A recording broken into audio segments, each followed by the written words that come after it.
Assalamualaikum warahmatullahi wabarakatuh.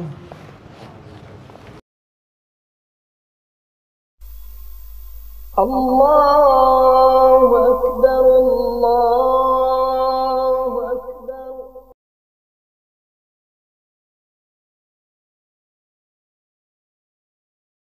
Alhamdulillahil mubdi'il mu'id fa'alun lima yuridul hadi sufwadul abid. Ashhadu an la ilaha illallahul majid wa ashhadu anna muhammadar rasulullahil hamid.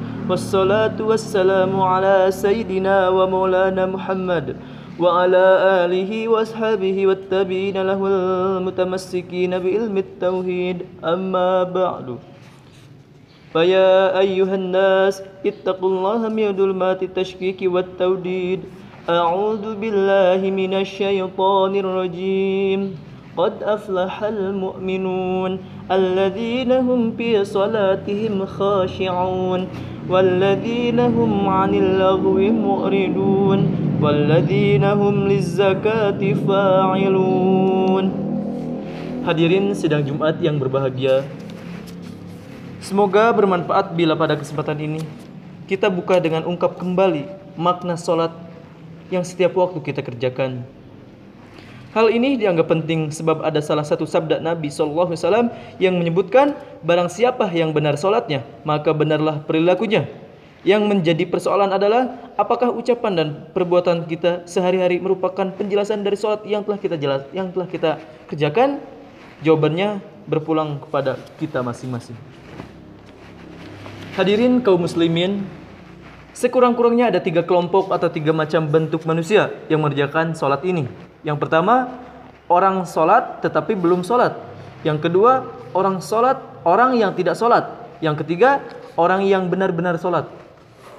Kelompok pertama, orang yang mengerjakan sholat tetapi dianggap belum sholat, yaitu orang yang melakukan sholat tetapi dia tidak tahu dan tidak mau tahu apa syarat dan rukunnya, sehingga sholatnya asal berdiri dan ikut karena terbawa oleh orang lain saja. Atau mungkin dia tahu syarat dan rukun sholat tetapi kadang-kadang sholat, kadang-kadang tidak.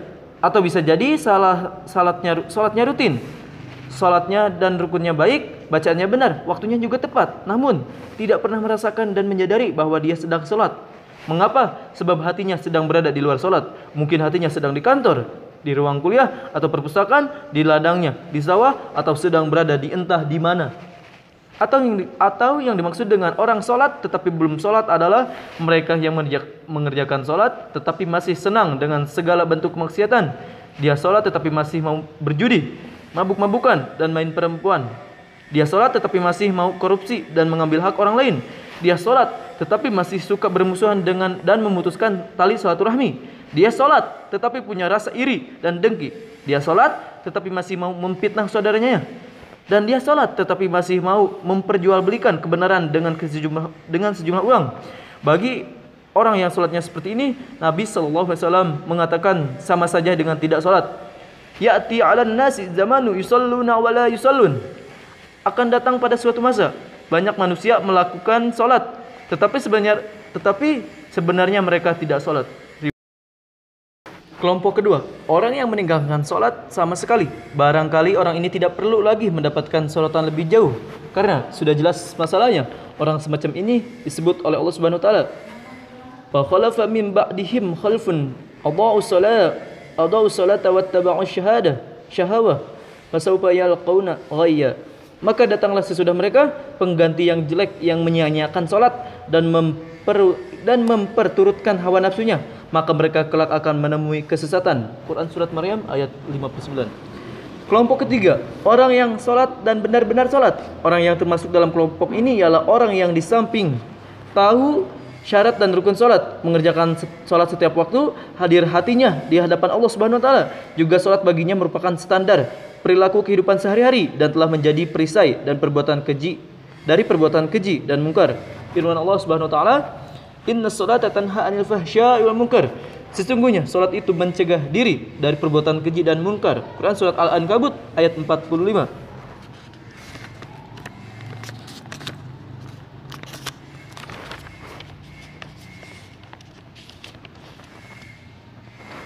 Innas salati wa nusuki wa mahyaya wa mamati lillahi rabbil alamin. Sesungguhnya salatku, ibadahku, hidup dan matiku hanyalah bagi Allah, Tuhan semesta alam. Quran surat Al-An'am ayat 162. Dia singkirkan seluruh persoalan pribadinya. Salatku, ibadahku, hidupku dan matiku semata-mata dipersembahkan hanya kepada Allah Subhanahu wa taala yang menguasai alam. Ikrarnya sebagai cermin dari kepasrahan dan keikhlasan dari semua hal yang dilakukan. Bukan saja masalah harta, kedudukan atau jabatan, hidup dan mati pun rela ia korbankan demi menebus keridhaannya. Hadirin kaum muslimin yang dimuliakan Allah. Terakhir, ketika mengakhiri salatnya, ia palingkan wajahnya ke sebelah kanan dan kiri dengan ucapkan salam. Dia berikan keselamatan, kesejahteraan, keberkahan dan kedamaian kepada seluruh manusia muslim dengan tidak memandang dari mana dan berasal dari aliran mana. Barangkali ini makna salat yang sebenarnya. Ia lakukan satu perbuatan bukan semata-mata untuk dirinya, tetapi ia bagikan keselamatan itu kepada saudara seiman dan seagamanya. Dialah muslim yang dimaksudkan Nabi, yaitu orang yang memberi selamat kepada saudaranya dengan lisan dan kekuasaannya. Al-muslimu man salim al-muslimuna min lisanihi wa yadihi. Orang muslim ialah orang yang menyelamatkan muslim lainnya dari gangguan lisan dan tangannya. Riwayat Ahmad.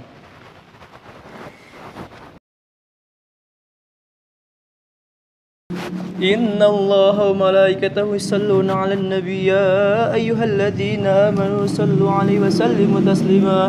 Allahumma salli 'ala Muhammad wa 'ala ali Muhammad kama sallaita 'ala Ibrahim wa 'ala ali Ibrahim wa barik 'ala Muhammad wa 'ala ali Muhammad كما باركت على إبراهيم وعلى آل إبراهيم في العالمين إنك حميد مجيد آمين يا رب العالمين. اللهم اغفر للمؤمنين والمؤمنات والمسلمين والمسلمات الأحياء منهم والأموات إنك سميع قريب مجيب دعوة. اللهم أعز الإسلام والمسلمين واهلك الكفرة والمشركين ولا تجعل تحت أقدام المنافقين الظالمين. اللهم ربنا آتنا في الدنيا حسنة وفي الآخرة حسنة وقنا عذاب النار والحمد لله رب العالمين. عباد الله إن الله يأمر بالعدل والإحسان وإيتاء ذي القربى وينهى عن الفحشاء والمنكر والبغي يعظكم لعلكم تذكرون ولذكر الله أكبر. أستغفر الله لي ولكم.